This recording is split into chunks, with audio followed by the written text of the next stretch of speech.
What is up, YouTube? It's me, John Avenger, once again, and well, this is gonna be both for a rant and an unboxing. First, I'm gonna show my package that I got in the mail today. I got it from the Disney Rewards, so this is another Disney movie. I know that, and I want to see what it is, so I'm gonna do it on camera. No address, because I don't want nobody to know where I live.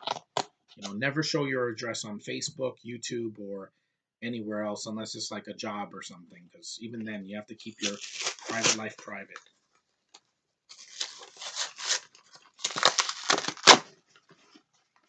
Hey, wait, they sent me the same movie.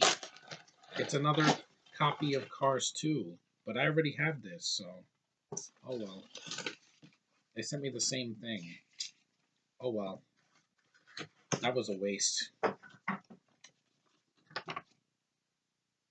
Yeah, it's the same thing. It's the same movie. I guess I'm gonna have to sell it or get rid of it because I already have Cars 2.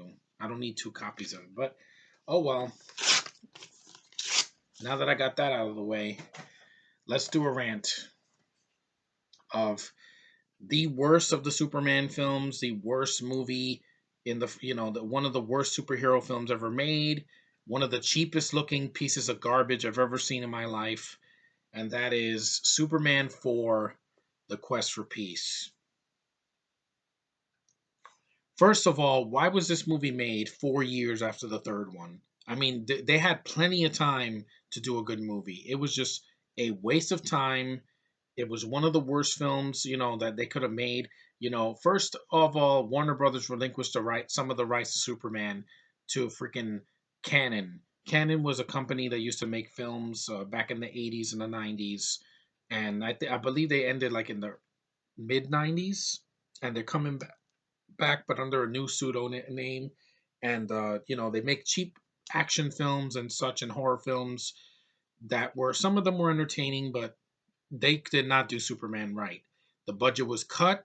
The film is freaking cheap looking. It has none of the spectacle of the first three films. And it just, they were the wrong company to give it to. I mean, they should have just, gave it to another company. But they mistreated the movie. It's a horrible sequel. Like, you people think the third one's bad. They ain't seen nothing yet. This movie has an environmental message, which is not needed in a Superman movie. Christopher Reeve wrote the script, so he's responsible for this part partially. And just the freaking thing about nuclear weapons, and how countries should just relinquish them and all that. And it's a mess. Like, I don't know what they were thinking. They bring back the cast from the first two films, except for Marlon Brando, because Marlon Brando did the first two, and then he was done, and he was already old by 1987. And just what they did, it was just horrible. Like, there's a kryptonite that they find from the first movie. It's a stick of kryptonite. It's supposed to kill Superman, but here it like heals him at the end. But I'll get to that. And the film is boring. Like, there's hardly any action in the movie. Every scene where Superman's flying is just like this. It looks the same. It's cheap looking. I mean, it's just horrible. They recycled a scene from the first film where him and Lois are flying. Instead of it being at night, and romantic, and she's in a dress. In this one, he tries to commit suicide, or so you think, and it's supposed to be a joke. He falls off the building with Lois, and then he catches her with his glasses on, so he reveals his identity, which is a waste. And then you have the flying scene. Note for note, beat for beat, the same flying scene, except with a shittier, look. And it's in the daytime, and it looks so fake. It's just horrible. One of the worst special effects I've seen in a movie. The new villain sucks. Nuclear Man, this could have been a good villain. Originally, it was supposed to be Bizarro. He was supposed to be the Superman clone in the beginning, and then they scrapped it because they didn't have the budget for it. So they had $17 million. That's not much to work with for a superhero movie. Then they scrapped Bizarro, and they cut a lot of scenes out that don't make any sense. And then they put Nuclear Man, this gay-looking blonde '80s douche nozzle that does nothing. It's played by some British actor that never acted again. Not even a British actor. He was an athlete that got shoved into this movie with big nails and big hair and with Gene Hackman's voice. And it's laughable. It's one of the most laughable villains in the history of cinema. The fight scenes suck. They're very slow and very They're non-existent. It's just Superman. You say, oh, it's bad. Superman returns his back because he doesn't punch anybody. He punches Nuclear Man in the back once, and then he just flies off. Really? You're not gonna give me an epic battle. The first time they fighting, they're like holding each other, like they're doing a dance in the air. It's so horrible looking. It's just so bad. Green screen or whatever, or blue screen. I don't know what they used back in 1987, but it looked bad. The cast doesn't give a shit. They don't have their heart into it. The only one trying, two people are trying in this movie: Gene Hackman, because he's always fun to see, and Christopher Reeve in the scenes where he's Superman. He's trying. That's all I can say. Margot Kidder is asleep in this movie. She looks really tired and burnt out, and you could tell this is when she was getting her bipolar disorder, and messing up her life with drugs and alcohol is just the worst. Then you have what's her face? Not Mary Steenburgen. You have what's her face? The girl that plays Lacey. I forgot her name. She's not needed in the film. She's just there to be another love interest for Clark. It's very forced. It's not cute or romantic. It's just forced. Then they have a love triangle that goes nowhere. She has no screen presence in this movie. She's better in Bad Moon, which is a horror film she did in the mid '90s. She was good in that. Here, she doesn't work.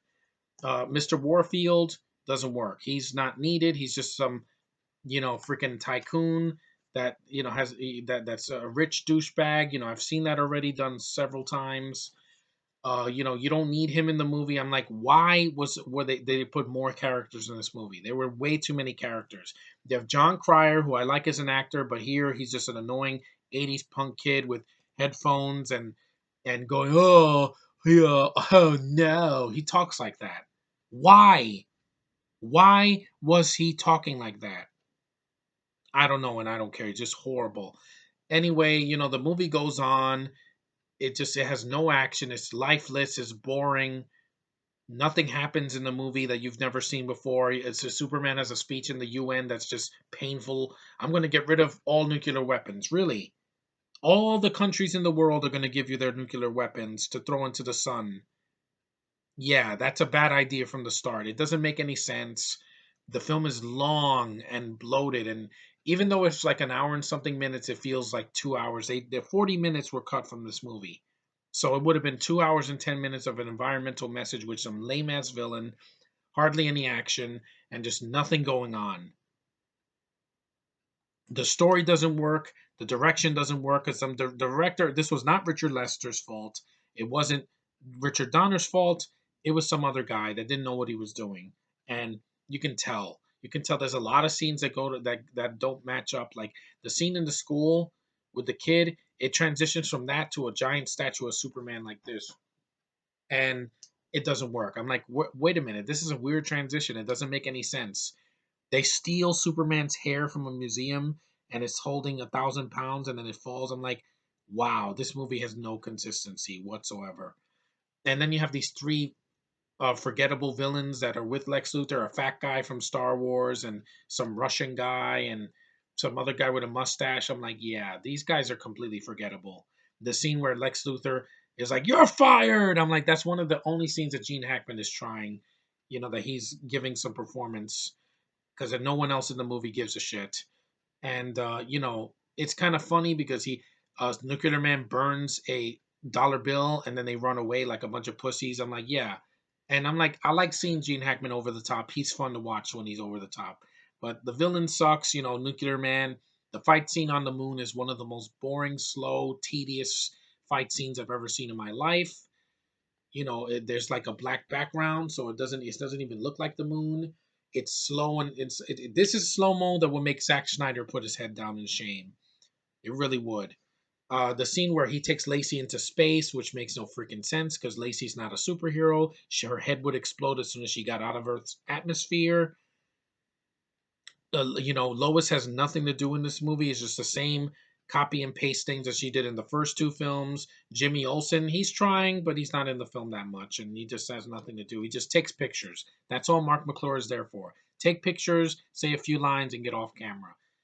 Jeremy, the little boy in this movie, is awful. Like, he has no screen presence.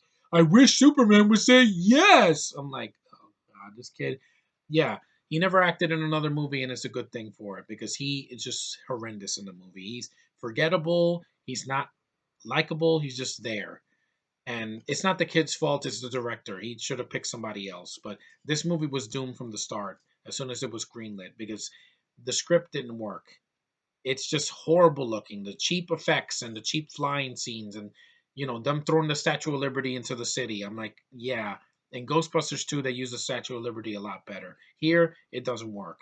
No, sir, it doesn't. And it's just painful. Like this movie, why was this movie made? To make money. It didn't make a dime. It didn't even make a third of its budget back. Even with rentals, it still flopped, and it deserved it. And we wouldn't get another Superman movie in theaters until Returns, which I feel is way better because at least that has a budget and that is not as laughable as this. This is a turd. It's one of the worst fourth installments I've ever seen. It's one of the worst superhero movies I've ever seen. It's boring. It's a lifeless, non-eventful, boring freaking movie that has nothing to offer. If you want to laugh at it, fine, but it's still very painful. I'd rather sit through Supergirl than sit through this. At least that movie has a lead actress that's trying. This, hardly anyone was trying. It's dull. You want to put somebody to sleep, put this movie on because it's just even the music sucks in this movie. It's like so uninspired and just so generic and just lifeless. What was the point of this film to be made in the first place? If they had just done it in 2 years and they gave a shit, it would have done a lot better. And if it didn't wasn't so cheap looking, it would have been a lot better. And if it was actually if a good director was behind it, it would have done a lot better. Thank God that 2 years later we have Batman 1989 to wash the bad taste of this movie out of our mouths. That's a great movie. This is a crappy movie. Avoid it. Do not waste your time. Please do not waste your time. This is how you do a superhero film all wrong. And it's a waste of these actors, a waste of these crew members, a waste of the special effects people, a waste of everybody that worked on this movie. It's a waste. It sucks. It makes no sense. The ending is not satisfying where Superman gives a speech about there will be peace when people of the world want it so badly that they want governments will have no choice but to let them have it. I'm like, that's not how peace works. Sorry. Anyway, I hate Superman 4. I liked this movie when I was a kid, but when I saw it later on, I'm like, yeah, this movie is awful. I saw a review of it from the Nostalgia Critic, and I'm like, it is a cheap looking garbage movie.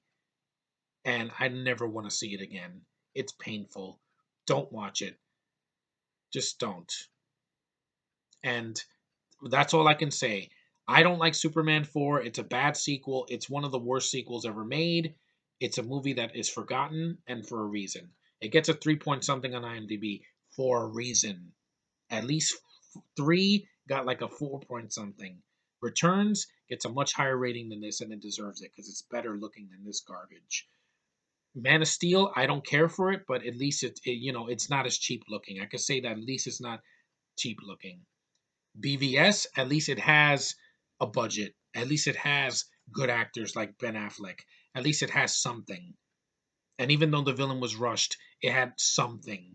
This villain is just a joke, and he dies as a joke. He gets thrown into a nuclear reactor and it turns all the lights on. That doesn't work. Sorry, it doesn't work. This is uneventful. It sucks, and I never want to talk about it again. Superman 4, 2 thumbs down, 2 limp dicks down. It's a bad sequel. It's a bad way for Christopher Reeve to end his run as Superman. Just very painful. But anyway, thanks for watching, liking, subscribing. I'm sorry that I got another copy of Cars 2. I'm gonna probably get rid of it because I already got one copy of it. I don't need two. And just kind of uneventful. At least the stuff that I got at Dollar Tree it were movies I didn't get before. But this movie sucks. Don't watch it. Thanks for liking my videos and subscribing and commenting, and I will see you in the next one.